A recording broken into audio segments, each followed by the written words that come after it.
Hey guys, today we're going to be looking at layouts. How do we divide our displays up into multiple sections and assign different media to those sections? So here we have a story that we've already created. We come over here to layout. So click change and you'll have a variety of templates that you can choose from.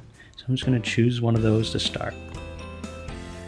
Okay, now you can see that the display is now divided up into 3 different sections. And if you notice, there are numbers here.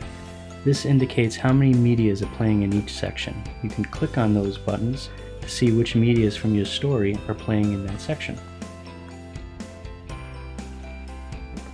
Now if you click on the grid, you can assign different types of zones. Now there are 3 different types of zones. There is a timeline zone, which is indicated in purple.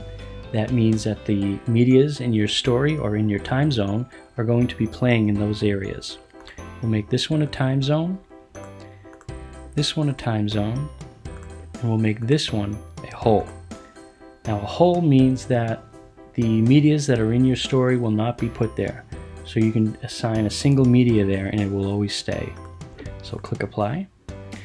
And I have a static logo in our hole section, which is what I want because I don't want that to change. And I have different medias playing in these lower sections. If you go back to your grid, you can also edit the grid layout. Click on here and drag the divisions up however you would like. Click save.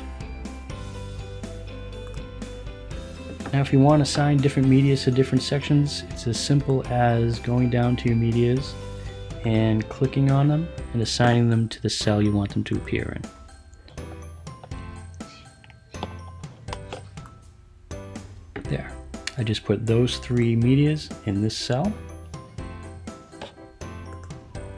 And I have 4 playing over here. Those are the 4 that are playing.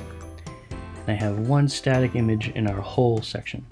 So the timeline zone will never interfere with what's going on up there. Well, I really hope you enjoyed this demo, and thank you for using Display.Stream.